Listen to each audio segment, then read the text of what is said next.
నమస్తే. హైదరాబాద్ మహానగర అభివృద్ధి కోసం ముఖ్యమంత్రి రేవంత్ రెడ్డి గారు ఒక విజన్ పెట్టుకొని పనిచేస్తున్నాడు. ఆ విధంగా అడుగులు కూడా వేస్తున్నాడు. ఏదైతే నిన్న హైదరాబాద్ లో క్రెడై సమావేశానికి హాజరైన ముఖ్యమంత్రి రేవంత్ రెడ్డి గారు హైదరాబాద్ నగర అభివృద్ధి, అదేవిధంగా రియల్ ఎస్టేట్, ఏదైతే పెట్టుబడులకు సంబంధించిన అంశాలపైన పూర్తి స్థాయిలో ఒక రోడ్ మ్యాప్ ను కూడా వారందరికీ చెప్పిండు. చాలా మంది మొన్నటిదాకా ఏవేవో అపోహాలు పెట్టుకొని హైదరాబాద్ నగరంలో రియల్ ఎస్టేట్ లేదని, అదేవిధంగా పెట్టుబడులు లేవని చాలా మంది హైదరాబాద్ నగర ప్రతిష్టను దిగదార్చేందుకు ముఖ్యంగా బీఆర్ఎస్ పార్టీ నాయకులు ప్రయత్నిస్తున్నారు.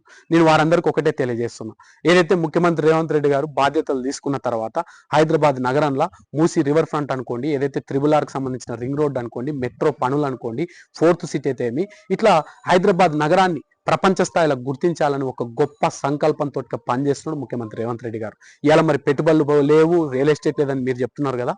ఏదైతే 10 ఏళ్ళు పాలించిన మీరు బఫర్ జోన్లు లేవు, చెరువులు లేవు, ఏ పడితే అడ్డంగా కమిషన్లు తీసుకొని రియల్ ఎస్టేట్లకి మీకు సంబంధించిన వాళ్ళకి అమ్ముకొని మీరు సంపాదించుకొని హైదరాబాద్ నగరాన్ని ఖరాబ్ లేపినారు.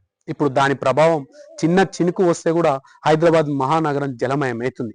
ఇప్పుడు మీరు చేసిన తప్పులనన్నిటినీ పరిష్కరిస్తూ మళ్ళీ హైదరాబాద్ నగర అభివృద్ధికి ప్రత్యేకమైన ప్రణాళిక ఏర్పాటు చేసుకొని ముందుకు పోతున్నాడు ముఖ్యమంత్రి రేవంత్ రెడ్డి గారు. మొన్న చూసినాం, ఏదైతే దావోస్ పర్యటన, ఇతరత్ర విదేశాల పర్యటనలకు పోయి ఏదైతే పెట్టుబడులు ఒక వరదల్లాగా తీసుకొచ్చిండు. ఈరోజు హైదరాబాద్ నగరంతో పాటు తెలంగాణ రాష్ట్రాన్ని ప్రపంచ స్థాయిలో గుర్తింపు చేయాలని కూడా ప్రయత్నిస్తున్నాడు.